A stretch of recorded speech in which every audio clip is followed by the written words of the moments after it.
Bonjour tout le monde, bienvenue dans cette nouvelle capsule vidéo. Donc, cette capsule va surtout parler de cancer en fait. C'est une petite capsule de base pour démystifier un peu les différents éléments. J'entends souvent des drôles d'idées là, parfois, là, exemple, le cancer, c'est une bébite, puis tout le monde a le cancer en soi, puis tout ça. Donc, il y a beaucoup de fausses idées là, qui sont présentement véhiculées sur le web ou dans l'esprit populaire. Donc, on va essayer un petit peu de démystifier ça, puis de ramener ça un petit peu plus aux faits scientifiques. Donc, dans un premier temps, cette capsule-là va vous expliquer peut-être en début quelques concepts de base qui vont nous permettre après de parler plus du cancer, comment ça fonctionne finalement. Donc, voilà. Et à la fin de la capsule, on parlera plus de thérapie ou qu'est-ce qu'on fait actuellement pour essayer de contrôler ou de régler cette maladie-là. Donc, première des choses ici, je vais commencer par le dernier point. Comment on peut définir le cancer? Donc, peu importe le type de cancer de la peau, du poumon, du sein de la prostate, peu importe, c'est toujours la même chose en fait. Et c'est à la fois une question simple et complexe. Si on veut simplifier un petit peu, ben, le cancer, c'est très simple. C'est une cellule qui n'arrête pas de faire de la mitose, hein, donc qui va se reproduire continuellement. On verra plus tard pourquoi. Mais je vous donne un exemple très simple. Vous êtes en santé, vous vous coupez la peau, okay, vous saignez. Donc, évidemment, il faudra régénérer cette peau. Donc, autour de la plaie, les cellules qui ont survécu à la blessure, ben, on va commencer à faire de la mitose. On verra un petit peu tantôt c'est quoi. Donc, c'est en fait une division cellulaire. La cellule va se reproduire. C'est un peu comme faire des bébés cellules, entre guillemets. Et en se reproduisant, ben, on va réparer la peau. Puis une fois que la plaie est réparée, si vous voulez, une fois que les nouvelles cellules de peau produites par la mitose vont se toucher, c'est un signe généralement qui va bloquer la mitose, qui vont dire, ben là, on arrête de se reproduire. Il y a aussi des signaux cellulaires et des molécules qu'on va produire pour arrêter la mitose. Et donc, chez une personne en santé, il faut comprendre que la mitose, la reproduction cellulaire, est tout à fait normale. Elle va permettre à un jeune enfant de grandir au niveau de ses muscles, de ses os, exemple, réparer les tissus endommagés ou peu importe. Donc, c'est normal. Le problème avec le cancer, c'est simplement qu'on n'arrive plus à arrêter la mitose. Donc, on déclenche la division cellulaire et pour X raisons qu'on verra plus tard, cette division cellulaire se fait à l'infini. Donc, la cellule se reproduit, et là, on génère des masses importantes de cellules. Et c'est juste ça, une tumeur, en fait. C'est des cellules qui n'arrêtent plus de se reproduire et vont s'accumuler, se propager. Mais en fait, c'est simplement ça, le cancer. Ça, c'est une définition de base qu'on utilise souvent. Maintenant, on pourrait la pousser un petit peu plus loin, parce qu'effectivement, la mitose va être déréglée, ça c'est certain. Mais il y a deux autres processus qui peuvent intervenir de façon directe ou indirecte qui vont faciliter ou non également la production de cellules cancéreuses. Dans un premier temps, il y a l'apoptose qu'on verra un petit peu tantôt aussi comme concept de base. L'apoptose, pour ceux qui ne sont pas familiers, c'est une mort cellulaire. Donc, sous certaines conditions, la cellule peut décider de se suicider. Okay? Et ça surprend toujours les gens. On dit, ben là, on ne veut pas les perdre, nos cellules et tout. Mais au contraire, il faut, chez une personne en santé, avoir de l'apoptose quand c'est le temps. Donc, souvent, vous allez entendre parler de mort cellulaire programmée. En fait, c'est assez intéressant, c'est fascinant, parce que dans vos gènes, il y a un groupe de gènes qui, lorsqu'on les active, va déclencher cette mort cellulaire. C'est pour ça qu'on parle de mort cellulaire programmée. Et littéralement, la cellule va se suicider. Vous avez d'autres groupes de gènes qui vont, une fois activés, vont favoriser la mitose. Puis vous avez d'autres groupes de gènes qui vont favoriser le cycle cellulaire. On va en parler tantôt. Mais je reviens à l'apoptose. Même si c'est un petit peu hors sujet pour tout de suite, je suis certain qu'il y a des gens qui se demandent pourquoi qu'on fait ça. Imaginez-vous, vous avez une cellule qui est infectée par un virus dangereux. Avant que le virus se propage dans votre corps, on peut déclencher l'apoptose dans une cellule infectée et en se suicidant, le virus ne pourra pas se propager ou se reproduire. Vous avez des vieilles cellules qui ne sont plus trop fonctionnelles, il faut les remplacer, donc on déclenche l'apoptose, elles vont se suicider, elles vont être éliminées, puis on pourra les remplacer par de nouvelles cellules. Donc, c'est une capacité vraiment à éliminer les cellules qui pourraient poser des problèmes. Et vous allez voir qu'avec le cancer, sans inquiéter personne, mais probablement vous avez déjà fait des cellules cancéreuses, même si vous n'avez jamais développé la maladie, tout simplement parce qu'on a des mécanismes de défense qui vont reconnaître la cellule et l'éliminer. Et un de ces processus, c'est justement d'être capable de déclencher l'apoptose dans ces cellules-là. Donc, exemple, vous avez une cellule potentiellement cancéreuses ou que les dommages à l'ADN sont trop importants, beaucoup de mutations, on verra ça tantôt. Alors là, ce qui va se produire, bien, cette cellule, justement, on va activer un set de gènes qui va conduire à son autodestruction et on préfère sacrifier la cellule potentiellement dangereuse avant qu'elle se reproduise et qu'on développe la maladie. Donc, c'est vraiment un mécanisme de protection. Ça peut amener d'autres problèmes. Il y a des gens qui font trop d'apoptose. Il y a des maladies que l'apoptose est déréglée. Mais ça sera le sujet d'une autre capsule peut-être un jour. Mais je vous donne vite un exemple. Certaines formes d'Alzheimer, ben, on sait qu'il y a certains neurones dans certaines régions du cerveau qui font trop d'apoptose. Donc, elles meurent trop rapidement, de façon précoce. Puis, bon, on parle de la capacité de mémoire. Quelqu'un qui a été infecté par le VIH, qui est le sida, ben, on sait que chez certains globules blancs, leucocytes, ils ont trop d'apoptose. Le virus déclenche le suicide de ces cellules-là, donc on perd nos capacités de défense. Donc, trop, c'est comme pas assez. Mais chez une personne en santé, il faudra faire au bon moment l'apoptose. Donc, déjà, vous avez une petite idée du cancer, déjà. Ça va me prendre des problèmes génétiques qui vont activer les gènes au niveau de la mitose, puis ce qui va faciliter aussi, c'est que cette cellule-là, c'est incapable de mourir, ben, ça lui donne des chances de se développer. Donc, on va jouer sur sa capacité de reproduction, on va jouer sur sa capacité à la détruire. Et si on bloque sa mort, et si on favorise sa reproduction, là, vous avez des bonnes chances de développer un cancer. En plus, il y a souvent le cycle cellulaire qu'on ne parle pas beaucoup, j'en reparlerai dans 2 secondes, mais toutes ces étapes qui permettent le développement d'une cellule, on va se rendre compte, ça aussi c'est contrôlé par certains gènes, mais on va se rendre compte que certaines des étapes clés dans le cycle cellulaire qui ne se feront plus et qui va favoriser aussi le développement de cellules cancéreuses. Donc, souvent, il y a des gens qui ne savent même pas que le cancer, c'est simplement de la mitose, qui est tout à fait normal, hein, qui se fait trop. C'est un processus normal qui est déréglé. Donc ça, c'est vraiment important de comprendre ça. Peu importe le type de cancer, c'est juste ça. Mais il faut aussi garder en tête que 2 autres processus qu'on parle beaucoup moins, qui est beaucoup moins populaire peut-être dans l'esprit des gens ou sur le net, mais il faut comprendre que souvent, on a, pas toujours, mais souvent, on a, dans la plupart des types de cancers, là, très souvent, on va avoir un dérèglement au niveau de ces 3 processus-là. Et quand on a les 3 qui dérèglent en même temps, alors là, on a des très bonnes chances de développer un cancer. On verra tantôt un petit peu comment ça marche tout ça. Donc, vous pouvez avoir des mutations ou des dérèglements, exemple, dans des gènes associés à la mitose, mais vous n'aurez pas nécessairement un cancer immédiatement. Mais là, si vous traînez ça, vous pouvez les transmettre peut-être à vos enfants, on verra. Donc là, il y a des problèmes au niveau de ces gènes-là. Si, au cours de votre vie, vous développez d'autres gènes qui sont inefficaces, au niveau de l'apoptose, puis en plus au niveau du cycle cellulaire, ben là, quand on a l'ensemble de tous les problèmes, là, on a des chances de développer un cancer. Avant d'aller un peu plus loin aussi, je vais parler beaucoup de gènes de protéines. Donc, si vous êtes déjà familier et vous faites bien les nuances, il y a beaucoup de confusion sur ces 2 concepts-là.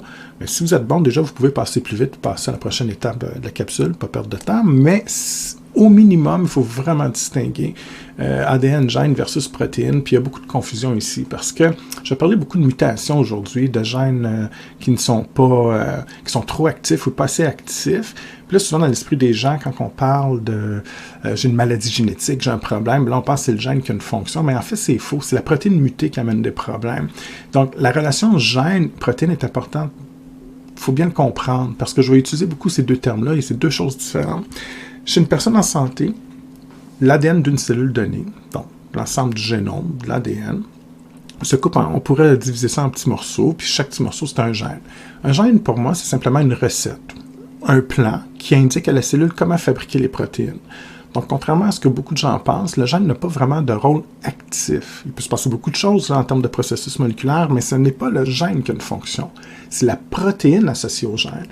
Et en gros, ça, j'en parle pas ici, là, ça sera le sujet d'une autre capsule si nécessaire, mais il y a plusieurs processus cellulaires.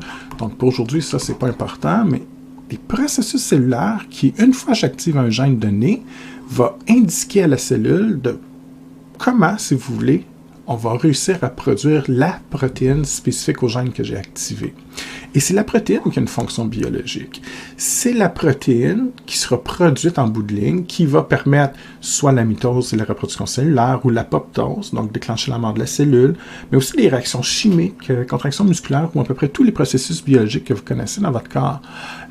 Processus de digestion, vous produisez une protéine qui s'appelle une lipase pour digérer des lipides. Bien, il faut, au cours de votre digestion, qu'on active au niveau du système digestif, pour les cellules impliquées, le gène associé à la lipase. Et là, dans ces cellules-là, on va dire, ben, c'est de cette façon-là qu'on peut fabriquer la lipase, qui éventuellement va permettre votre digestion pour un lipide. Donc, c'est ça que je veux que vous gardiez en tête pour l'instant. Chez une personne en santé, l'ensemble des gènes, c'est en fait des recettes à protéines. Donc, le gène numéro 1 a l'information qui indique à la cellule comment fabriquer la protéine 1. Donc, quand vous aurez besoin de la protéine 1, on va activer le gène 1 et on produit la protéine. Et quand c'est terminé, le processus, on veut l'arrêter, on bloque le gène, on bloque la production de la protéine. Vous avez besoin de la protéine 2, on active le gène comme numéro 2. Et voilà, chaque gène va en fait activer, pas activer, mais permettre la production d'une protéine spécifique. Donc, il y a à peu près 20 000 gènes humains à l'heure actuelle. Ça dépend des sources, là, les chiffres varient un peu, mais on a autour de 20 000 gènes comme ça. Donc, 20 000 recettes qui codent pour 20 000 protéines différentes. Et sans entrer en détail dans la structure de l'ADN, vous savez peut-être que l'ADN humain, c'est une molécule double brin, un brin qui vient de votre père, un brin de votre mère. Donc, des molécules nucléotides comme ça, c'est les blocs qui vont me permettre de s'attacher ensemble pour construire l'ADN et les différents gènes qui vont s'attacher comme ça avec les nucléotides du brin d'en face. Je ne veux pas aller en détail là-dessus, tout simplement de garder en tête qu'il y a comme 4 sortes de nucléotides qu'on souvent va identifier par une lettre TACG pour le nom de la molécule, thymine, adénine, cytosine ou guanine, peu importe. Et c'est à partir de ces 4 types de nucléotides qu'on va attacher un en arrière de l'autre, un peu comme les wagons d'un train, qu'on va constituer une séquence d'ADN. Puis il y en a des milliards comme ça attachés en arrière de l'autre pour former votre brin d'ADN. Et souvent, cet ADN-là peut être sous forme de double hélice comme ça, mais quand la cellule va se reproduire par mitose, ils vont prendre des formes de chromosomes, ce que je vous montre à la droite ici. Donc, chez l'être humain, 23 paires de chromosomes. Donc, ce qu'on pourrait imaginer, c'est que la séquence d'ADN, tous ces nucléotides-là vont être partagés, donc l'ensemble des 20 000 gènes vont être partagés sur l'ensemble de ces chromosomes-là.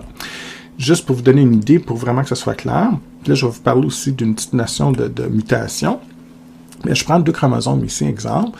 Les barres noires symbolisent les gènes. Alors, c'est quoi un gène? Ben, c'est une section de l'ADN total, si vous voulez, qui code pour une protéine.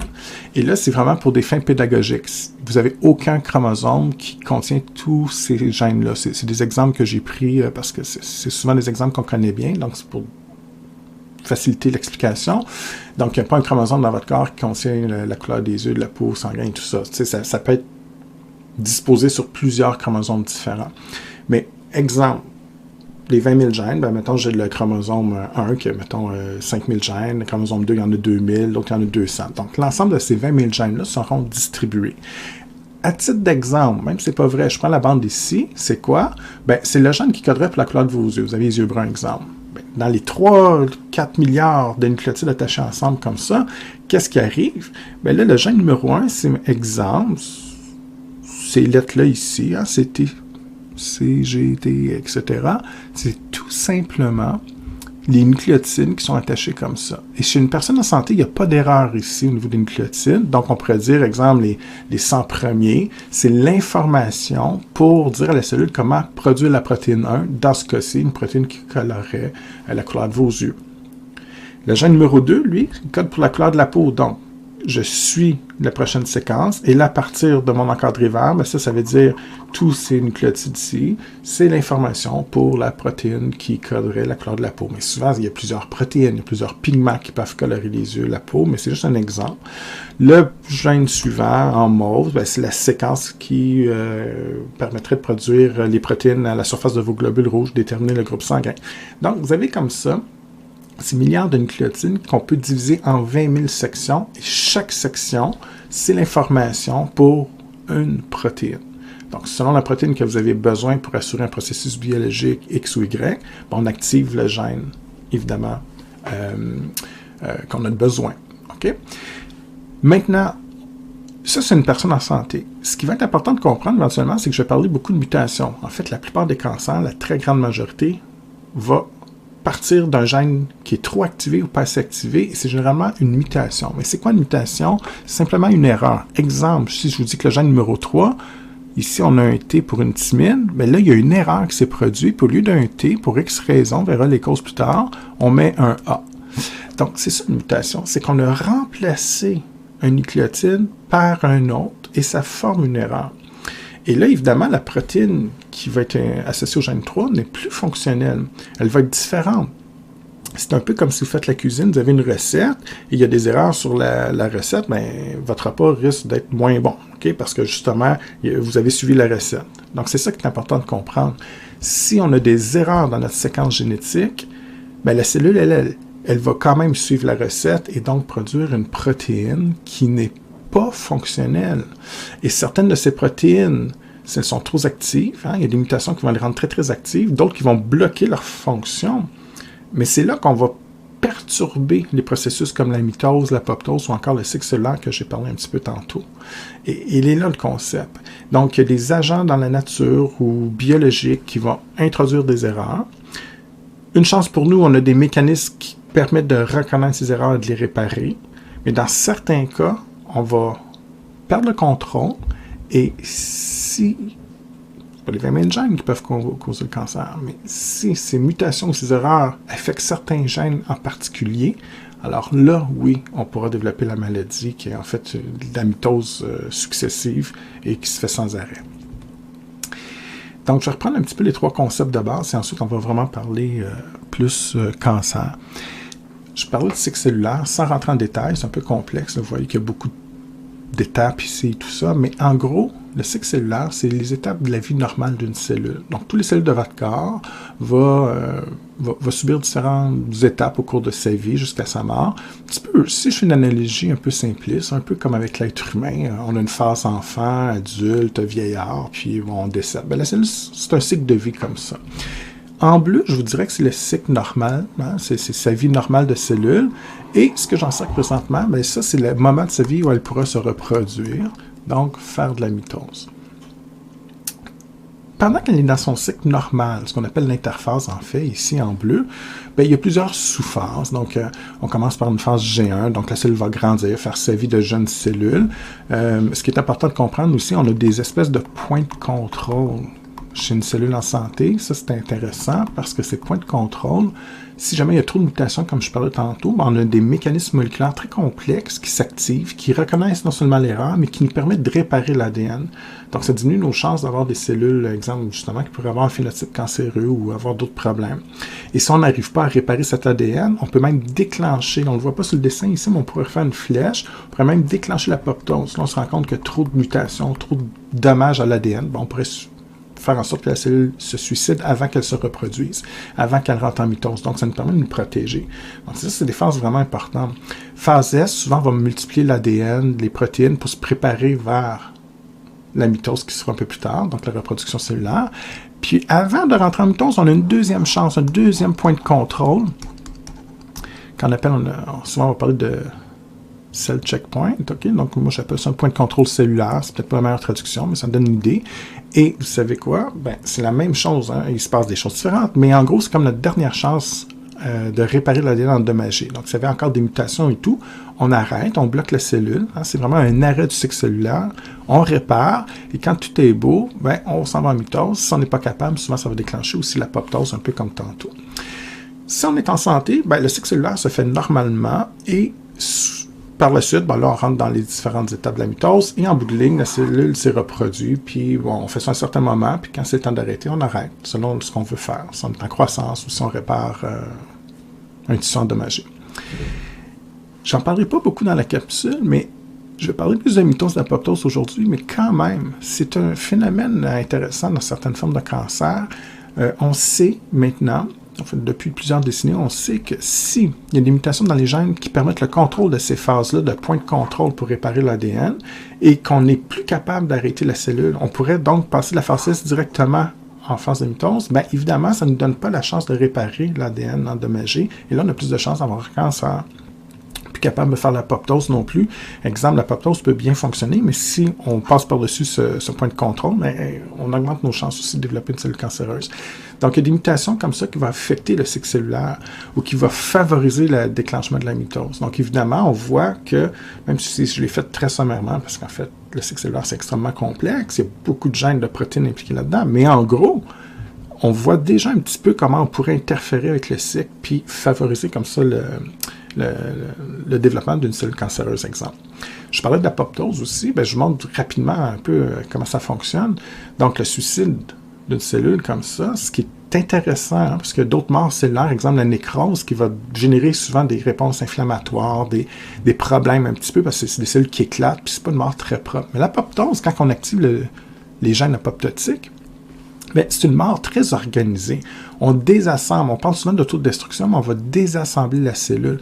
Et souvent, elle va faire des petites bulles comme ça, on appelle ça du blebbing en anglais, et ces petites bulles comme ça de cytoplasme vont se former, vraiment on désassemble le matériel cellulaire, le matériel génétique, les protéines. Donc, on est en train de briser par l'intérieur, comme ça, si vous voulez, les éléments de la cellule. Il y a des enzymes qui s'activent comme ça, des caspases, qui vont permettre de fragmenter cette cellule-là. Puis on voit vraiment des projections, des petites ballons de cellules comme ça, mais fermées. Donc, le contenu cellulaire n'est jamais éliminé vers l'extérieur, n'est jamais projeté, et ce qui diminue les effets secondaires qui pourraient stimuler une réponse inflammatoire, de la douleur et tout ça. Donc, c'est une mort relativement propre, puis souvent, on va avoir des macrophages qui vont finir de digérer tout ça, puis donc on élimine la cellule, puis il ne reste plus rien.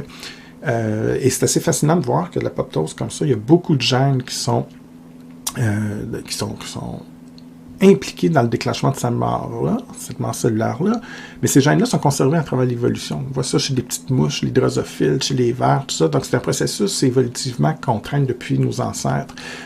Donc, c'est un phénomène très complexe, mais très important pour une personne en santé, comme je le disais. Et c'est une des stratégies du cancer, c'est de bloquer ce phénomène-là. Puis souvent, on va parler de cellules immortelles. On ne peut plus tuer la cellule. Donc ça, c'est une des étapes qui va se produire pour provoquer une cellule cancéreuse. Elle est incapable de se suicider, donc elle pourra vivre éternellement, c'est un peu exagéré, mais elle ne meurt plus littéralement, contrairement aux autres cellules, parce qu'on n'est plus capable de déclencher l'apoptose. Donc ça va être un des problèmes qu'on va voir. Je vais juste vous montrer rapidement la vraie vie, parce que c'est dur à croire un petit peu, mais vous avez des cellules épithéliales ici, un peu de forme triangulaire, même si la photo n'est de pas grande qualité. Mais regardez, la même cellule, si on induit l'apoptose, on voit vraiment les espèces de projections comme ça, de cytoplasme. Elle prend une forme arrondie. Donc ça, vraiment, on a activé les gènes, puis elle est en train de s'autodétruire littéralement. Une cellule cancéreuse ne sera plus capable de faire ça, en fait. Ça va être un des problèmes qu'on va voir. Donc, à partir de maintenant que vous avez un petit peu les notions de base, là, on va passer vraiment plus à la mécanique. Comment on fait pour, justement, déclencher un cancer chez une personne, mettons, qui va être affectée?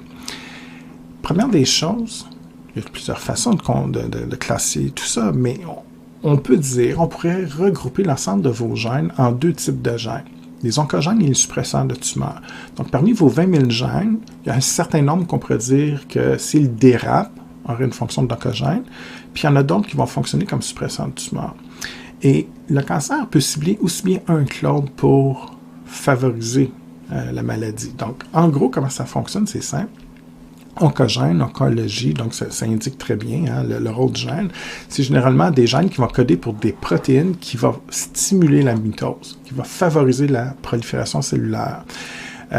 Ça, c'est le premier type d'oncogène. Et là, il faut faire attention, parce que quand on entend ça, là, c'est peut-être de là qui vient la confusion qu'on a toujours le cancer en nous, mais là, ces gènes-là, on pense tout le temps que c'est des oncogènes qui viennent de milieu extérieur, et c'est vrai, il y a des oncogènes qui peuvent être transmis par certains virus spécifiques, donc ça, c'est pas faux, mais j'ai des oncogènes présentement en moi, mais je ne les considère pas comme des gènes oncogènes parce que je suis en santé, je n'ai pas le cancer, donc c'est normal d'avoir des gènes qui codent pour les protéines qui vont faire la mitose. Des fois, je l'ai dit tantôt, on a besoin de faire la mitose pour grandir, se réparer, tout ça.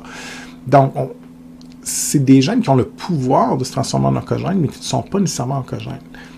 Pour l'instant, chez une personne en santé. Par contre, chez une personne qui souffre du cancer, ben là, on parle vraiment d'oncogènes parce que ces gènes-là, qui stimulent la mitose dans certains types de cancers, pourraient être hyperactifs.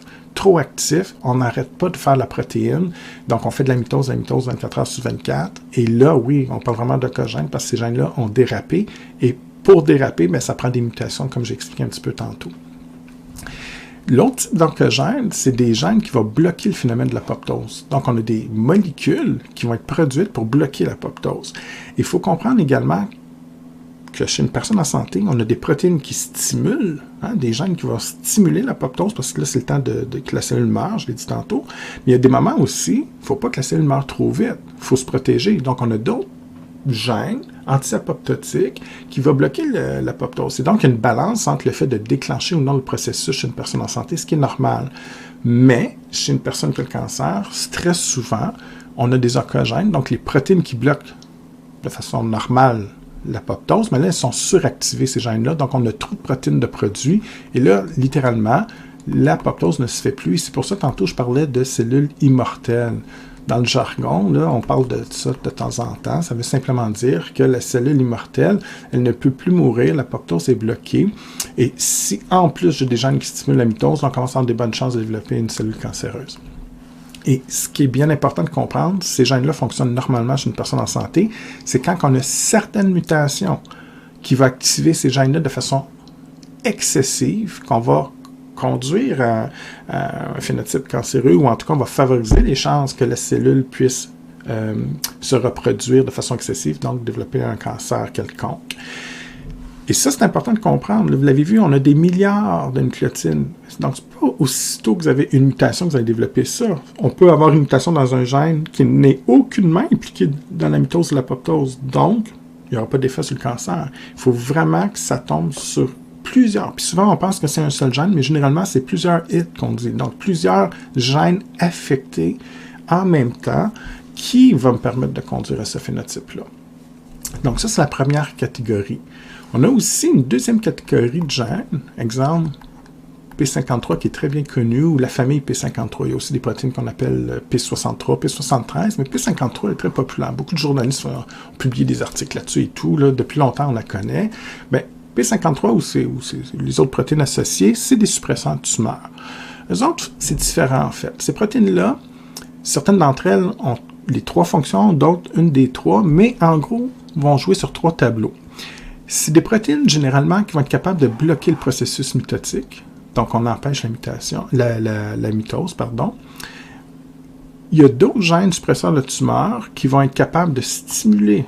C'est des gènes pro-apoptotiques. Donc, quand on active la protéine, on revient au concept de base, j'active le gène, exemple P53. Une fois activé, la cellule commence à produire la protéine P53 et cette protéine-là va commencer à faire en sorte que la cellule va se suicider, s'auto-détruire par apoptose. C'est pour ça qu'on appelle ça des suppresseurs de tumeurs. C'est que la cellule, peut-être présentement vous êtes en santé, vous avez une cellule cancéreuse qui s'est développée, bien normalement on détecte le problème et on va activer un suppresseur de tumeur, exemple P53, et aussitôt la cellule déclenche le processus apoptotique, comme j'ai montré tantôt. Finalement, la cellule se suicide, vous n'aurez jamais ce cancer, vous l'avez peut-être fait aujourd'hui, vous ne le savez pas, vous ne le saurez jamais, parce que justement on a éliminé la menace avant qu'elle se propage. Donc c'est l'intérêt de ces gènes-là. Et en plus de bloquer la mitose, de faire en sorte que la cellule, on peut l'éliminer par apoptose, certains de ces suppresseurs-là vont aussi favoriser les mécanismes moléculaires qui vont permettre de réparer les mutations ou l'ADN qui a été endommagé, justement pour minimiser les chances de développer un oncogène superactif. Et P53, entre autres, est capable de faire ces trois processus-là. D'autres suppresseurs de tumeurs vont favoriser un ou l'autre de ces phénomènes-là, mais généralement, quand on stimule ces gènes-là, ça vous protège du cancer. Alors, toujours dans l'idée de comment on peut produire une cellule cancéreuse, bien, soit que je stimule les oncogènes, qui deviennent hyperactifs, donc on fait beaucoup de mitose, puis on bloque la mort. Au contraire, je viens bloquer l'effet. Donc, vous avez des mutations qui suractivent un gène oncogène, vous allez avoir des chances d'avoir un cancer. Vous avez aussi des mutations qui vont bloquer l'effet d'une protéine. Donc, si j'inactive les suppresseurs de tumeurs, là, je ne suis plus capable de tuer la cellule par apoptose, je ne suis plus capable de réparer l'ADN, je ne suis plus capable de bloquer la mitose. Donc, essentiellement, ça favorise l'autre phénomène. Si la cellule ne meurt pas, puis est immortelle, puis je ne suis pas capable d'arrêter la mitose, puis je ne peux pas réparer mes dommages, bien évidemment, même si ça induit pas un cancer directement, indirectement, ça favorise. Vous avez plus de chances de développer comme ça une cellule cancéreuse. Et une fois que vous avez neutralisé ces gènes-là, ben, si en plus j'en ai oncogène d'hyperactif, vous avez des très fortes chances de développer une première tumeur. Puis P53, on en parle beaucoup parce que on la retrouve souvent, pas toujours, mais dans une grande proportion de cancers, de tumeurs. Il y a une certaine époque, il y avait des papiers, des articles qui publiaient puis qui disaient que 50% des tumeurs, c'est peut-être exagéré, je ne sais pas, mais il y avait des articles qui montraient ça. La moitié des tumeurs analysées avaient P53 muté, donc c'est une protéine quand même clé. Ça semble assez évident. Ça veut dire que ou si vous avez des mutations qui bloquent vos suppresseurs de tumeur, ben, vous avez des bonnes chances, vous avez plus de chances, je ne dirais pas des bonnes, mais plus de chances d'aller vers un phénotype cancéreux. Et peu importe le cancer, peu importe que ce soit un cancer du sein, de la prostate, peu importe, c'est généralement toujours un peu les mêmes étapes, ce qu'on appelle la carcinogénèse. Donc, comment on fait pour transformer une cellule qui est en santé et qui allait bien en cellule cancéreuse. Okay? Ces 3 étapes, là, c'est sûr que si vous faites un peu de recherche, vous allez voir, on peut pousser ça en plusieurs autres étapes, on peut complexifier aussi également. C'est donc vraiment plus une base là, pour s'amuser un petit peu. Il y a la première étape, il n'y a pas de nom vraiment, mais moi je pourrais dire que c'est comme une espèce d'étape de sensibilisation. Vous n'allez pas vraiment avoir le cancer pour l'instant, mais il faut comprendre que la cellule vient de s'embarquer sur une voie qui va augmenter ses chances. Vous pouvez avoir des cellules présentement dans votre corps qui ont subi l'étape 1, qui ont été sensibilisées, qui ont plus de chances de se transformer en une cellule cancéreuse, mais qui ne le feront pas nécessairement. Mais vous augmentez vos chances. Donc, c'est comme un premier pas dans la mauvaise direction, si on pourrait dire. Et, en gros, on part toujours, je l'ai expliqué tantôt, de mutations. Donc, ça me prend des éléments, des causes, qu'on verra tantôt, qui vont provoquer des erreurs dans votre séquence génétique. Si certaines de ces mutations arrivent dans des gènes clés, on en a parlé un petit peu tantôt, dans un oncogène, où on vient inactiver un suppresseur de tumeur et tout, on prépare un petit peu la cellule on la prépare à se transformer vers un phénotype malin ou cancéreux. Et ces gènes-là, ça peut être n'importe lequel. Ça peut être des gènes qui affectent la mitose, le cycle cellulaire, l'apoptose, peu importe. C'est juste que si vous avez un gène qui ne fonctionne pas, vous avez peu de chance. Commencez à en avoir 2, 3, 4, puis on commence à jouer sur les différents processus, mais là, c'est autre chose. On a de plus en plus de chance. Mais normalement, à ce stade-là, la cellule est comme préparée, est sensibilisée, mais elle n'est pas encore cancéreuse. Ça va y prendre un autre petit point pour la déclencher, et là, ça va être irréversible. Ça va être l'étape 2. Donc, en résumé, l'étape 1, on a des mutations, on inactive ou on suractive certains gènes associés à la mitose, à l'apoptose, ce qu'on appelait des oncogènes, tantôt des suppressants de tumeur, et éventuellement, si on a une deuxième condition qui se présente, là, on va probablement développer un cancer. Cette deuxième condition, cette étape 2, c'est des substances qu'on appelle, je vous dirais que c'est des espèces de promoteurs, en fait. Okay? Ce n'est pas des substances cancérigènes en soi. Okay? Les substances cancérigènes, on le verra tantôt, c'est des substances qui vont faire des mutations dans les gènes clés comme l'apoptose ou la mitose. Les substances promoteurs, c'est généralement des substances qui déclenchent une mitose dans des situations normales. Mais comme la cellule a été sensibilisée et préparée, puis qu'elle a déjà des mutations, alors là, le phénomène dérape. Okay? Je vais vous donner un exemple pour que ça soit plus clair. Il y a certaines hormones, les hormones sexuelles, testostérone chez l'homme ou oestrogène, des facteurs de croissance qui sont des molécules qui, de façon normale, stimulent la mitose, parfois des médicaments. Mais exemple, quand je reviens à mon exemple de la peau qui est brisée, on a des facteurs de croissance qui veulent dire aux cellules de la peau, ben c'est le temps de vous multiplier jusqu'à temps qu'on répare la peau. Une fois que c'est réparé, ben, on a d'autres signaux qui vont dire, ben là, c'est assez la mitose. Donc, c'est pour ça que des fois, on parle de cancer, exemple, cancer du sein qui est dépendant de l'action de l'œstrogène. Puis il y en a qui sont indépendants, mais pourquoi? Ben, en fait, ce n'est pas l'œstrogène qui cause nécessairement le cancer du sein. Des fois, j'entends ça, là, ça augmente les chances, je suis d'accord, on prend la pilule contraceptive des fois, puis c'est de l'œstrogène artificiel. Est-ce qu'il y a un lien? Possiblement, ça se peut, mais ça reste à voir, il y a des articles contradictoires là-dessus, mais une chose est sûre, de mon point de vue en tout cas, l'œstrogène comme ça favorise la mitose dans des conditions normales. Testostérone, c'est la même chose, donc ça va. C'est pour ça qu'on parle de promoteur. C'est pas vraiment ça qui cause le cancer. Mais si je donne cette substance-là à une cellule qui est normale, c'est super, on fait la mitose puis on arrête après.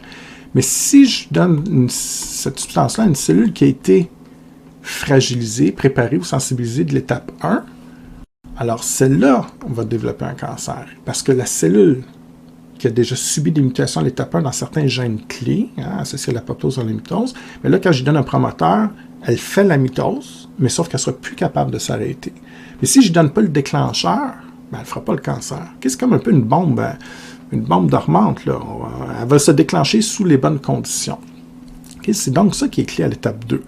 Par contre, si vous avez vos agents promoteurs qui affectent ces cellules présensibilisées, qui ont subi des mutations, alors là, on stimule la mitose, puis là, ça n'arrête pas. Et c'est vraiment à cette étape-là que vous allez avoir l'apparition d'une première tumeur. Okay, là, on peut parler de cancer à cette étape-là, vraiment. Des fois, on parle de pré-cancer. Bon, là, on est plus à l'étape 1. On est vraiment ici au niveau du premier stade du cancer. Puis l'étape 3 que je vais vous parler, bien là, cette cellule tumorale va devenir de plus en plus agressive, puis elle pourra finalement se propager. Ça, c'est le cheminement normal de la cellule cancéreuse. On va voir ça dans quelques secondes. C'est pas écrit ici, mais je rouvre une parenthèse parce que j'ai souvent des questions là-dessus. Là. Souvent, on va parler de cancer de stade 1 à stade 4. Ça ne réfère pas aux étapes que je marque ici. J'en reparlerai plus la prochaine diapo, mais c'est simplement pour noter un petit peu l'aspect agressif du cancer, l'aspect malin. Donc, plus que le chiffre est faible, mieux c'est pour le patient. Stade 1, on commence. C'est vraiment ce que je viens de vous expliquer. C'est le cancer à sa première étape, le stade 1. Donc, c'est ce qui s'est produit à l'étape 2. C'est une cellule qui, grâce au déclencheur, au promoteur, commence à se multiplier de façon erratique, non contrôlée, fait trop de mitose. Elle ne meurt plus, mais elle commence. Donc, normalement, au point de vue thérapeutique, c'est plus facile d'interagir. Stade 2, 3, 4, mais c'est de plus en plus agressif. Et plus qu'elle est agressive, la cellule, plus qu'elle a tendance à se reproduire facilement, à se propager. Et stade 4, ben, c'est souvent le stade final, à la métastase. Je vais en reparler à l'étape 3 de la prochaine diapo. Mais ce stade 4, ben, c'est un cancer qui se propage, hein, qui est parti de la première tumeur et qui va en former d'autres à distance. Donc, pour l'instant, on dira simplement que plus le stade est élevé, bien, plus le cancer est agressif et souvent, il est plus difficile à contrôler d'un point de vue thérapeutique. Et justement, qu'est-ce qui se passe? Hein? Si on revient un petit peu, j'ai sensibilisé ma cellule à l'étape 1 avec des mutations dans des gènes clés. Étape 2, j'ai des agents promoteurs qui stimulent. Et là, la cellule va se propager, se multiplier. Donc, parfait, on commence la mitose. Et l'étape 3, bien, c'est un prolongement de la 2, sauf que là, la mitose devient beaucoup plus importante et donc, en se faisant de façon accentuée, on a de plus en plus de cellules cancéreuses.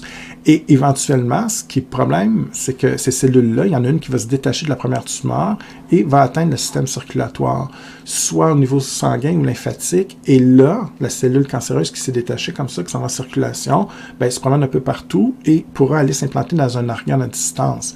Vous commencez avec un cancer du pancréas, on essaie de traiter, puis à un moment donné, on se rend compte qu'il y a des tumeurs au cerveau, au poumon, mais c'est justement ce qui s'est passé. C'est là qu'on va parler de métastase, de cellules tumorales à distance. Ça veut dire qu'on a quitté la première tumeur au niveau du pancréas, exemple. On s'est propagé en circulation sanguine, exemple. Et là, ben, on va s'implanter dans d'autres organes. Et là, ça devient plus compliqué, évidemment, à traiter. Et voilà, hein, ça c'est vraiment l'étape finale. Et c'est là qu'on va parler de stade 4. Là. Stade 4, là, des fois on parle de cancer terminal, c'est quand ça commence à se propager un peu partout. Ça veut dire que là, les cellules cancéreuses ont atteint le système circulatoire. Et selon l'origine du cancer, de la tumeur, on utilise 2 systèmes pour se déplacer. Quand on parle d'un carcinome, peut-être que vous avez entendu parler de ça, un ostéosarcome, un carcinome, peu importe, mais c'est simplement l'origine du cancer. Donc si la tumeur origine d'une cellule épithéliale, au niveau du poumon, exemple, mais le cancer du sein, c'est un bon exemple, c'est souvent des carcinomes. Donc, dans ce cas-ci, on va utiliser les vaisseaux lymphatiques. C'est pour ça que souvent, on va voir les ganglions près du sein, donc au niveau de l'aisselle, qui va être affecté, par exemple. Parce que là, les cellules cancéreuses se propagent par la lymphe, par les vaisseaux lymphatiques. Si vous avez un sarcome, ça veut simplement dire que la tumeur origine d'un tissu conjonctif, le tissu mésenchymateux. Et là, dans ce cas-ci, on utilise généralement les vaisseaux sanguins pour se propager. Okay? Donc, c'est 2 moyens différents de propagation selon l'origine du cancer.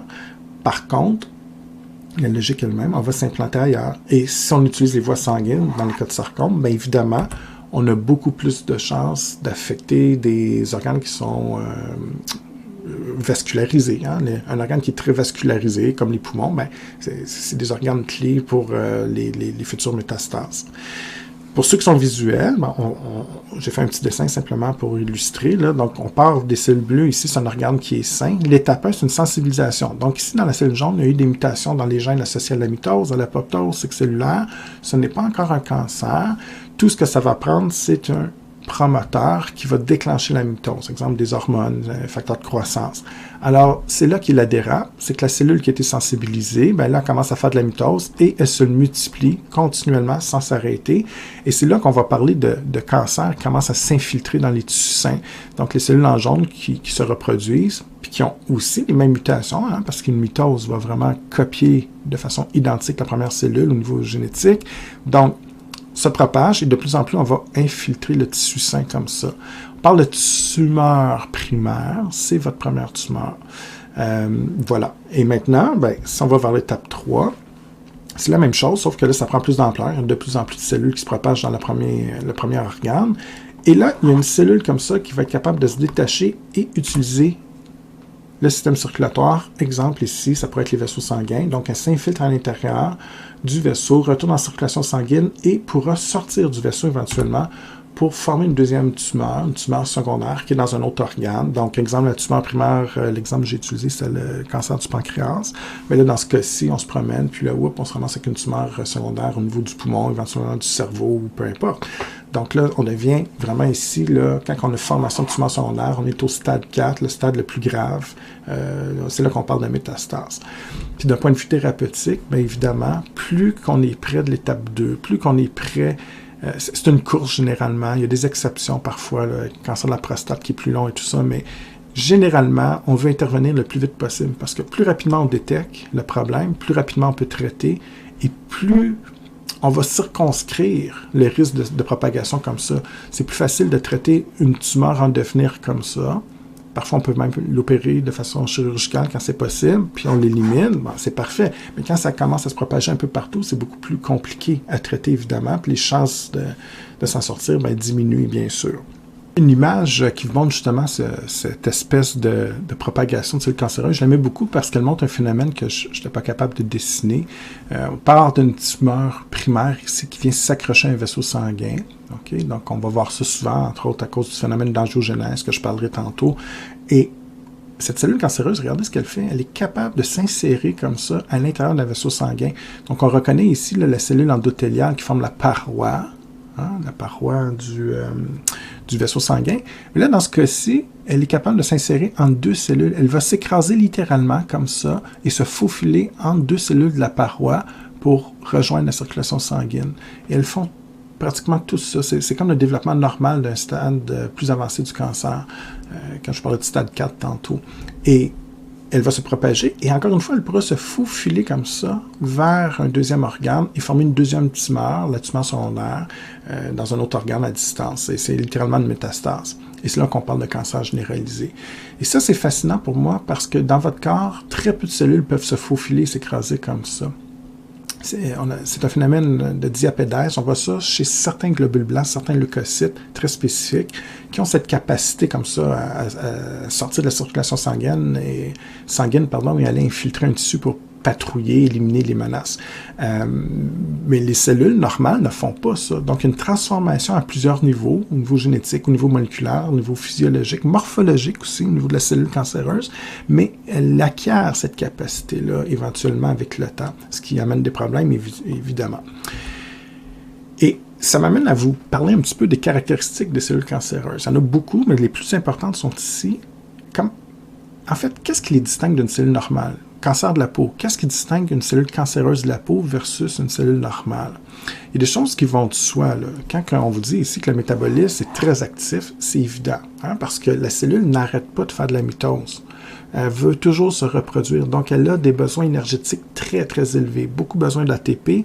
Donc, elle a besoin de beaucoup de glucose, beaucoup de nutriments, beaucoup d'oxygène. Elle a besoin d'avoir une circulation sanguine très, très accrue.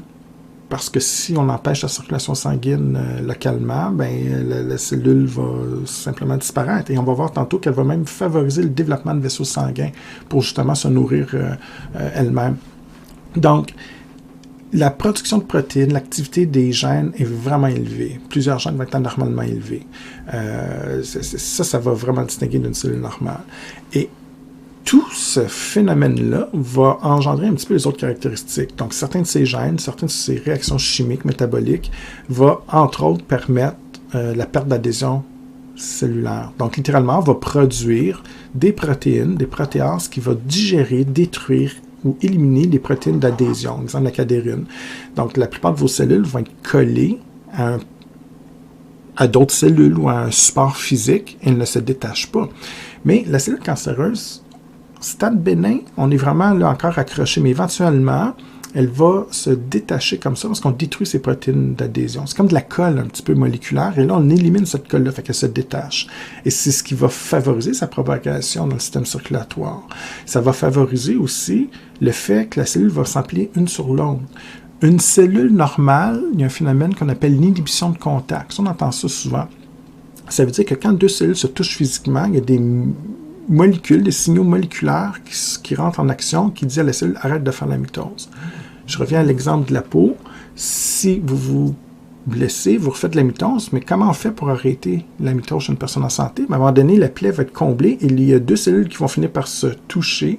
Et là, on appelle ça une inhibition de contact. Ça va bloquer la mitose. Mais là, on perd cette capacité-là. Donc, en détruisant les molécules d'adhésion puis en perdant l'inhibition de contact, les cellules vont commencer à s'empiler une sur l'autre. Évidemment, je parle des cellules cancéreuses. Et c'est ce qui forme la tumeur, en fait. C'est que là, les cellules s'empilent et n'arrêtent pas de se reproduire. Donc, si vous voyez une tumeur, une bosse, au niveau de la peau, exemple, pour un cancer de peau, ben, ça veut simplement dire qu'il y a des millions et des millions de cellules cancéreuses empilées une sur l'autre. Le phénomène, ça fait un bout de temps qu'il se produisait au niveau microscopique, on ne le voyait pas, mais quand ça devient visible à l'œil, c'est parce que c'est des masses de cellules empilées une sur l'autre, ce qui ne se ferait pas chez une cellule saine, évidemment. Et ça, c'est un problème, parce qu'évidemment, ben, en s'empilant comme ça, puis en perdant l'adhésion, ben là, on commence à se déplacer un peu partout, et on a plus de chances d'entrer en circulation sanguine et se propager dans l'ensemble de l'organisme. L'angiogénèse, c'est un phénomène normal pour fabriquer des vaisseaux sanguins. Donc, si vous prenez du poids, vous grandissez, ben, on a plus de cellules, donc on produit plus de vaisseaux sanguins. Ce qui est fascinant, c'est que la cellule cancéreuse, éventuellement, dans son stade de développement, va finir par produire des molécules, des facteurs de croissance, peu importe, qui favorisent la création de nouveaux vaisseaux sanguins près d'elle. Littéralement, elle va pirater votre circuit circulatoire pour dériver la circulation sanguine vers elle. Je l'ai dit tantôt, elle a beaucoup de besoins énergétiques pour faire de la mitose de façon excessive, donc ça accapare la circulation sanguine. À une certaine époque, il y avait même eu des essais cliniques, maintenant je ne sais pas ce qui est arrivé avec tout ça, peut-être que c'est des médicaments, peut-être pas, j'ai perdu un peu le contact avec la réalité scientifique maintenant que j'enseigne, mais une chose est certaine, je peux vous dire qu'il y a eu beaucoup de recherches à une certaine époque qu'on essayait de bloquer l'angiogénèse. On travaillait sur des molécules qui bloquaient la production de vaisseaux sanguins comme ça au niveau du cancer. Ainsi, l'idée était d'étouffer la cellule cancéreuse. Si elle n'a pas de nutriments, ben, elle ne peut pas se reproduire, puis elle peut mourir tout simplement.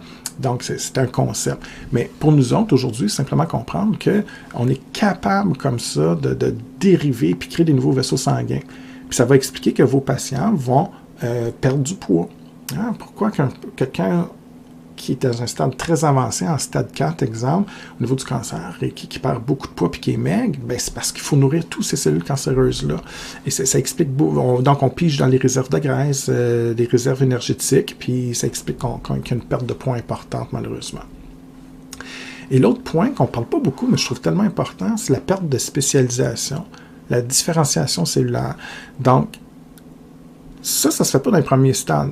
Stade 1, stade 2, pas toujours. Ça va commencer à se faire. Mais à stade 4, stade 3, 4, là, il y a une perte de plus en plus importante de la différenciation cellulaire. Et ça, c'est une des stratégies clés pour échapper au système immunitaire. Donc, éventuellement, la cellule va faire de la mitose, ne meurt plus. On en a parlé pas mal dans la capsule. Mais ce qu'il faut garder en tête aussi, c'est qu'elle perd sa spécialisation. Ces molécules d'identification au niveau de la membrane cellulaire vont disparaître. On retourne un peu vers un état de cellule souche non spécialisée. Et, exemple, une cellule épithéliale de peau qui se transforme en carcinome, exemple, un cancer, là, bon, qu'est-ce qui se passe? Ben, au début, ça ressemble encore à une cellule de peau, même si ça fait la mitose, mais éventuellement, sa forme allongée va devenir plus arrondie. Les molécules typiques d'une cellule de peau qui nous permettent de l'identifier comme une cellule de peau vont disparaître.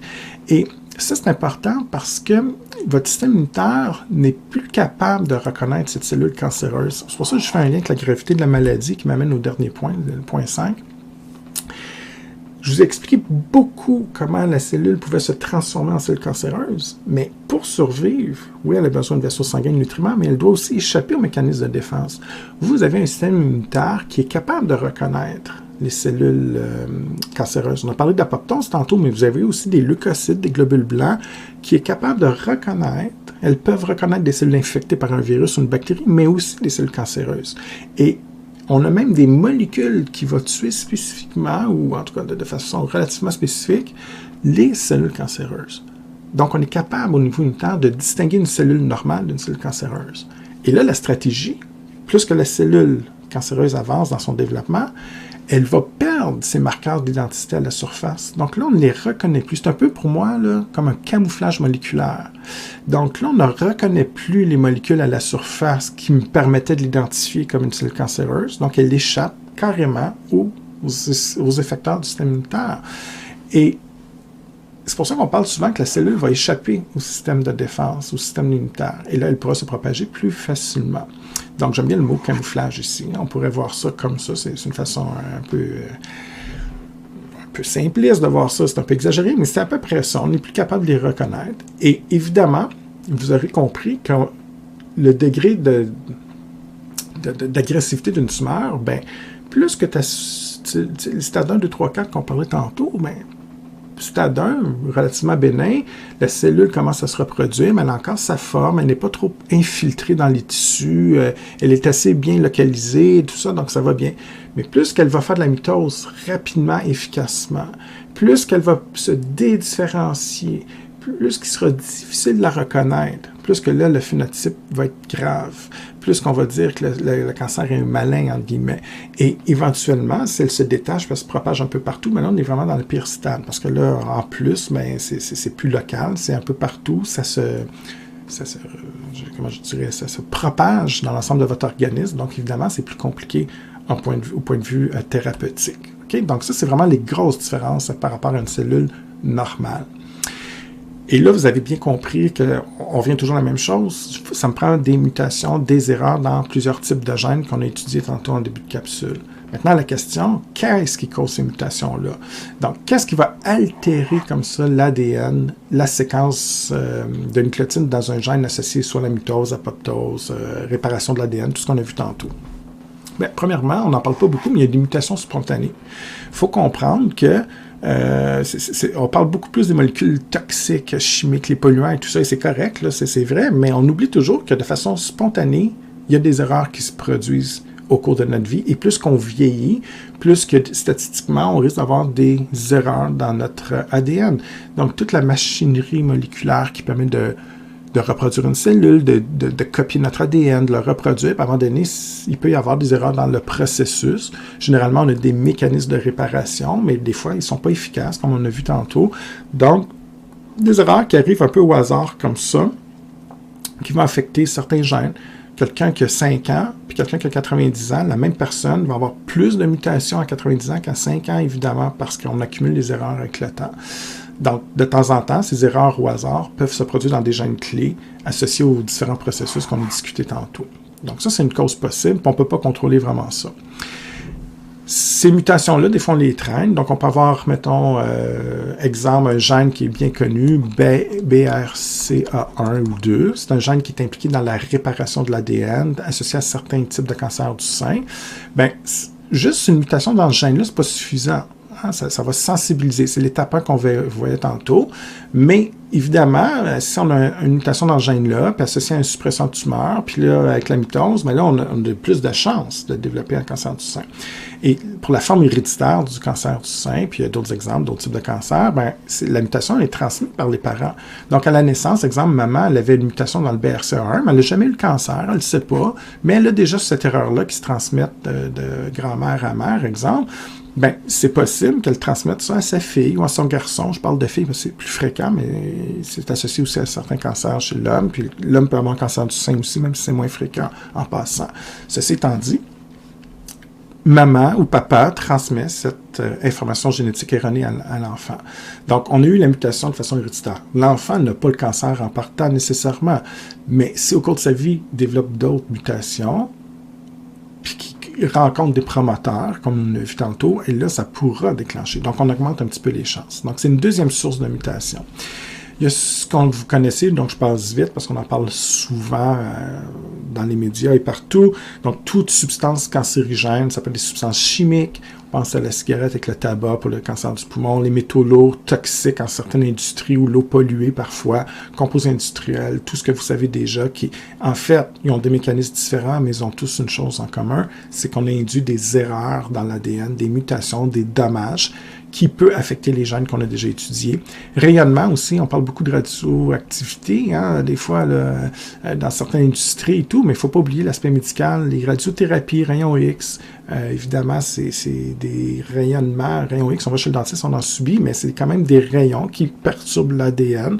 Donc, une certaine dose, ça va, c'est pas des rayons très agressifs, mais si on fait des rayons X toutes les semaines, c'est pas souhaitable, évidemment. Ça amène justement trop d'erreurs, trop de mutations.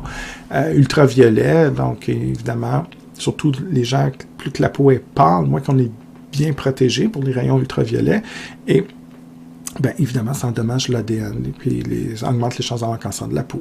Donc, tous ces agents-là, évidemment, c'est un peu la même s'ils ont des mécanismes d'action très spécifiques, le point commun, c'est qu'ils vont endommager, favoriser les mutations un peu partout dans votre ADN. Puis si par hasard, ça tombe sur des gènes typiques qu'on a vu tantôt, ben ces gènes spécifiques sont affectés et là, on pourra déclencher le cancer.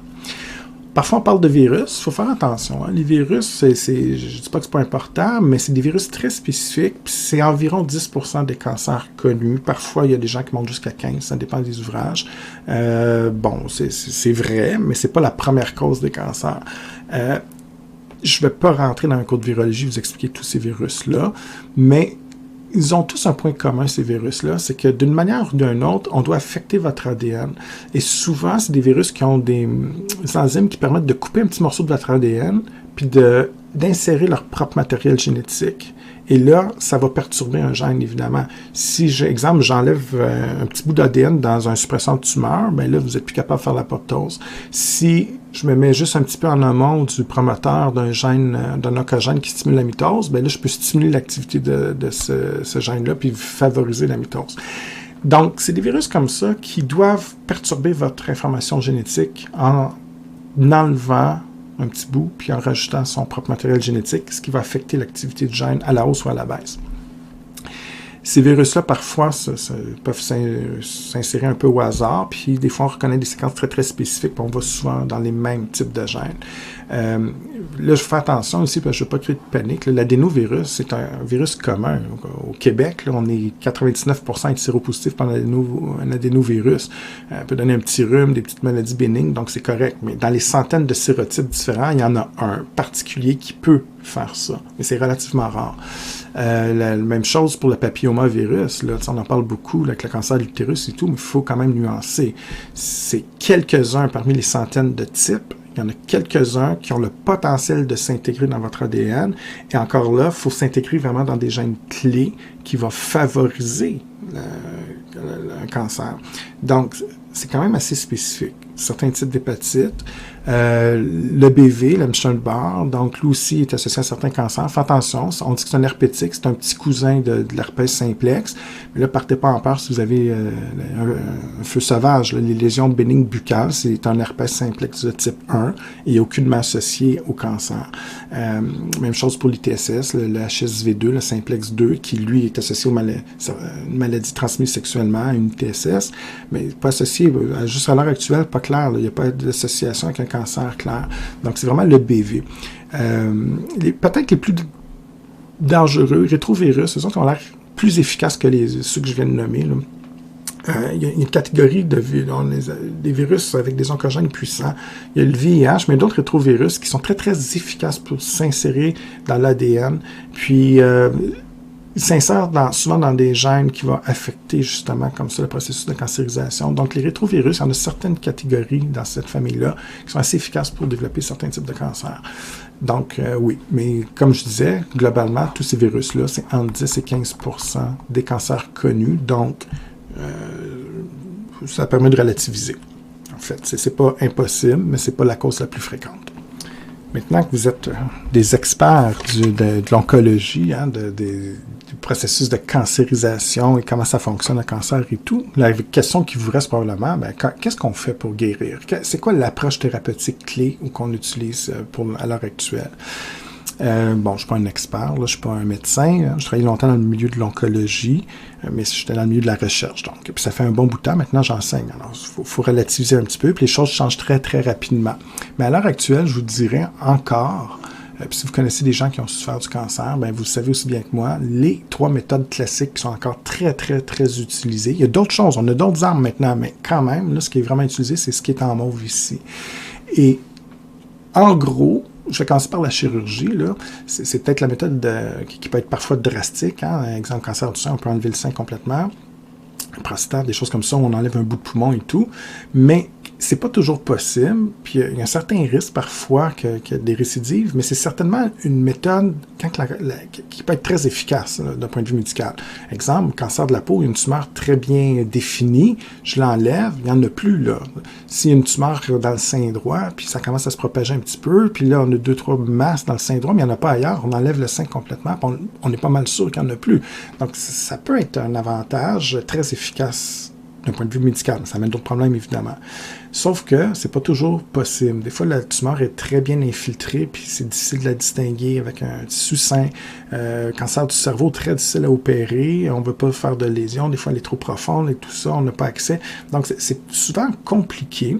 Puis, c'est pas toujours possible. Puis, quand on fait l'acte, le chirurgien qui enlève la tumeur et tout, c'est correct, mais imaginez-vous, là, je parle plus en termes de biologie moléculaire, là, qui est ma formation, mais je peux vous dire que ça prend juste une cellule cancérigène qui reste ou qui se détache de la tumeur pendant l'opération, puis on repart en cancer pour une récidive dans les prochains mois ou années. C'est pas gros, une cellule, on la voit pas, là, c'est microscopique. Donc, tu enlèves la tumeur, mais s'il y en a une autre qui est cachée, qui est plus petite, ou une tumeur qui a des millions de cellules, mais il y en a juste une qui se détache pendant l'opération, cette cellule-là survit, puis elle se réimplante, on recommence l'astuce. Okay? Donc, c'est pour ça qu'il faut toujours bien évaluer si la chirurgie va être efficace ou pas, puis c'est pas une technique qu'on peut toujours utiliser pour les raisons que je viens de mentionner. Donc, dans ce cas-là, on va se rabattre sur les deux autres, hein? Donc la chimiothérapie et la radiothérapie. La chimio, vous connaissez bien, bien, c'est depuis les années 60 à peu près qu'on utilise la chimiothérapie. Aux États-Unis, autour de 1960, on a commencé à introduire. Une chance pour nous, ça s'est bien développé. Il y a des médicaments qui font moins d'effets secondaires, qui sont moins dangereux, qui sont plus spécifiques aussi dans leur cible. Mais généralement, les médicaments classiques de la chimiothérapie qu'on utilise, vous le savez, on peut perdre nos cheveux, avoir des effets secondaires importants dans certains cas. Bien, c'est justement ça le problème, c'est qu'on n'est pas capable, ces agents-là ne sont pas spécifiques. Donc, elles vont aussi bien affecter une cellule saine d'une cellule cancéreuse. Okay? Ça devient intéressant d'un point de vue médical dans ce sens où si le cancer est généralisé, puis on a des métastases partout, ben là, on traite large. Bon, c'est correct. Radiothérapie, c'est un peu le même principe, sauf que là, on est par radiation. On va irradier les cellules.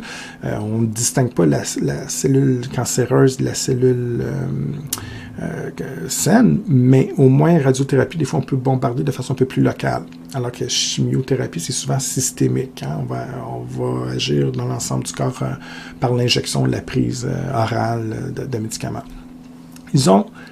Exemple, chimiothérapie, là, chaque médicament a ses propres mécanismes d'action. Mais très souvent, pour beaucoup d'entre eux, pas tous, mais pour beaucoup, c'est des agents toxiques qui introduisent des lésions dans l'ADN, des dommages dans l'ADN, des mutations. Et là, ce qui va arriver, c'est que ces dommages-là sont tellement importants que la cellule va finir par mourir par apoptose. Et là, déjà, si vous avez bien suivi la capsule, ça semble paradoxal ce que je dis, hein, parce que je vous disais que le cancer, souvent, c'est trop de mitose, puis on n'est plus capable de faire de l'apoptose. Puis là, je vous dis que ces molécules-là vont stimuler l'apoptose. Mais il faut comprendre que l'apoptose, c'est très complexe. Il y a des dizaines de voies. Imaginez-vous, vous allez dans une ville, puis vous avez 8 autoroutes, 8 routes qui vous amènent là, la route 1, 2, 3. Si la route 1 et la ville est en apoptose, bien, si la route 1 est bloquée, OK, vous ne pouvez plus aller en ville, puis vous avez, mettons, le cancer. Mais si je te donne un médicament qui stimule la route 2, 3, 4, mais là, vous êtes capable de vous rendre à destination. Donc, souvent, c'est une voie ou deux au niveau apoptotique qui bloque, développe un cancer, mais je vais utiliser un médicament qui va utiliser d'autres voies. Puis ça, c'est important pour la chimiothérapie parce que si le patient répond moins bien à un médicament A, ça ne donne rien de donner d'autres médicaments qui utilisent le même type de lésion d'ADN puis les mêmes voies apoptotiques. On va utiliser probablement un médicament qui va avoir une voie différente, qu'on va stimuler l'apoptose d'une autre voie, puis là, on a plus de chances d'avoir une réponse. Donc, c'est pas juste le phénomène simplifié comme je l'ai expliqué aujourd'hui. Il faut comprendre qu'il y a plusieurs voies, puis s'il y a une couple de voies bloquées, puis on n'est plus capable de produire le phénomène, on peut stimuler d'autres voies. Okay? Et le problème reste, c'est des éléments quand même relativement toxiques. Et c'est là qu'il faut toujours comprendre que ce soit un vaccin, un médicament, le médecin va toujours évaluer, puis parfois c'est vraiment compliqué, hein, mais il faut évaluer le coût versus le rapport là, de bien-être. C'est clair que si vous avez un petit rhume, puis moi j'ai travaillé longtemps là, avec certains agents chimiothérapeutiques comme ça, on ne va pas vous traiter avec ça, parce que le risque d'endommager votre ADN puis d'induire des problèmes va être plus grand pour un petit rhume qui va durer une semaine. Par contre, si tu es en stade 4 puis qu'il te reste 3 mois à vivre, bien là, c'est autre chose. Ça change les perspectives. On va te perdre, donc on va te donner des éléments peut-être plus toxiques ou plus toxiques qui vont amener plus de dommages à l'ADN pour être sûr de tuer tes cellules cancéreuses. Mais le problème, c'est que très souvent, on affecte les cellules saines. Ce qui est intéressant, c'est qu'on compare l'évolution depuis 1960. Là, mon argumentaire était vraiment pour les premières générations de médicaments, mais maintenant, on a développé certains médicaments qui ont une action beaucoup plus spécifique, qui vont cibler un récepteur, une enzyme, un facteur de croissance. Donc, les effets sont beaucoup plus faibles en termes secondaires et on est plus spécifique. Donc, il ne faut pas paniquer non plus. Ça va dépendre beaucoup du traitement que votre médecin va choisir. Mais en gros, c'est à peu près comme ça que ça fonctionne. Puis, radiothérapie, c'est la même chose. C'est un rayonnement par éléments radioactifs, exemple, ou en utilisant des fois des substances radioactives ou des fois en bombardant avec certains rayons, mais on endommage l'ADN aussi pour stimuler l'apoptose généralement et la mort de la cellule, mais pas tellement spécifique non plus. Ça, c'est les méthodes classiques. Maintenant, il y a d'autres méthodes qui ont pris de l'ampleur. En orange, c'est plus de la fiction, des essais cliniques en phase 1 présentement. On va voir où ça s'en va. Les deux en vert ici, c'est déjà introduit, mais c'est pas toujours des traitements en soi, mais on va favoriser. Okay? Ça ne va pas guérir, mais on va le donner en support pour potentialiser l'effet des premières techniques classiques, ou des fois, c'est plus efficace aussi. Hormonothérapie, mais pour certains cancers très typiques, là, mettons certains cancers du sein qui répondent à l'estrogène, mais ce n'est pas tous les cancers du sein, mais là, on va donner des anti-estrogènes. Donc, on peut jouer pour bloquer l'activité de certaines hormones qui stimulent la mitose, exemple, et ça ne guérit pas la maladie, mais ça va permettre de ralentir parfois ou d'améliorer la réponse à d'autres traitements. Immunothérapie, c'est très large, mais en gros, on stimule votre réponse immunitaire pour justement avoir plus de chances d'éliminer le cancer. Donc, on stimule les défenses naturelles. On va injecter des substances, ça, il y a déjà eu des essais qui ont été faits là-dessus, avec des interleukines, des substances produites par certains globules blancs qui stimulent la réponse immunitaire. J'ai vu aussi un essai clinique, ça, je ne sais pas si ça se fait en thérapie maintenant, mais il y a des essais là-dessus qui on stimule, on prend chez le patient certains globules blancs qu'on active en laboratoire, qu'on réinjecte pour augmenter un petit peu la réponse de défense, puis éliminer de façon plus naturelle les cellules cancéreuses. Ça a l'avantage peut-être d'être potentiellement moins efficace que les 3 en mauve que j'ai parlé, les théories classiques, mais ça a l'avantage d'être beaucoup plus spécifique comme réponse. Donc, ça se fait présentement, donc on donne des substances comme ça qui vont augmenter, booster un petit peu la réponse immunitaire, qui peut donner pour certains patients une meilleure réponse. En orange ici, c'est des choses que vous pouvez lire, que vous allez voir, qui, je dirais, dans un futur rapproché, peut-être pas. Parler de vaccins, moi je peux vous dire que dans le milieu des années 90, on voulait déjà développer des vaccins contre le cancer, mais c'était très peu réalisable à l'époque, puis on avait des sérieux doutes là-dessus. Mais maintenant, j'ai vu que déjà, on parle d'un essai clinique aux États-Unis avec un vaccin, et en gros, et ça, c'est vraiment l'avantage, c'est vraiment spécifique. On prélève des tumeurs chez le patient, on va chercher des antigènes provenant de cette tumeur-là qu'on va réinjecter au patient. Donc, on réinjecte des protéines, des antigènes, et ça stimule la réponse immunitaire du patient de façon spécifique à son propre cancer. Donc, ça, c'est vraiment intéressant. C'était la problématique des premières générations de vaccins, c'est que si on veut faire comme un vaccin classique contre le cancer, c'était pratiquement impossible, parce que trouver le bon antigène qui va être commun à tous les cancers. Ça se peut pas. La cellule mute trop rapidement, puis elle évolue trop rapidement. Mais en prenant comme ça la tumeur initiale, ben, ça nous permet d'amplifier un petit peu la réponse immunitaire du patient. Donc ça, c'est à l'étude présentement. Thérapie génique, ça fait au moins 30 ans qu'on parle de ça. À meilleure de mes connaissances, il y a des thérapies géniques avec P53 qui est testé en essai clinique, mais je ne pense pas que c'est donné encore. Mais le concept, tu as un gène muté, comme on a vu tantôt, P53 ne fonctionne pas, donc ton suppresseur de tumeur ne fonctionne pas. Ben, on utilise un vecteur, on réintroduit le gène déficient, exemple le suppresseur de tumeur, P53, qu'on a introduit dans ton vecteur. Le vecteur, ça peut être un virus, une bactérie, peu importe, mais généralement, on utilise un virus inoffensif, on enlève un petit bout d'ADN, on rajoute l'ADN humain sur le gène qui est déficient et on réinjecte le vecteur, le virus, pour infecter tes cellules. Et une fois qu'il est à l'intérieur de tes cellules, ben là, tu vas reproduire de la P53. Donc, on veut remplacer les gènes déficients sur une courte période au moins pour reproduire la protéine. Donc, il faudra voir si l'efficacité est là. Oui, voilà. Ensuite, en Europe, on a déjà fait quelques opérations au laser, ça se fait peut-être encore, mais pour certains cancers du cerveau, ça m'avait fasciné parce que on est capable d'opérer à travers le cerveau une tumeur du cerveau, mais de façon sélective. De ce que j'ai compris, on était capable techniquement d'éliminer cellule cancéreuse par cellule cancéreuse. Donc, point de vue d'une chirurgie, une chimio-radio qui était très large. Donc, ça devenait intéressant. Évidemment, ben là, il y a question de coût, puis c'est pas accessible à tous et tout, mais reste que c'était une technique qui va peut-être se développer de plus en plus pour certains types de cancers. Et bien sûr, les nanotechnologies qui ont le vent dans les voiles. Encore là, c'est un peu de la fiction, on verra dans les prochaines décennies, mais en gros, on utilise une nanocapsule, soit de lipides. J'ai vu des particules, des nanoparticules aimantées ou d'or ou peu importe, qu'on va diriger de façon relativement spécifique ou semi-spécifique. Et à l'intérieur de la nanocapsule, ben, on introduit l'agent chimiothérapeutique, exemple.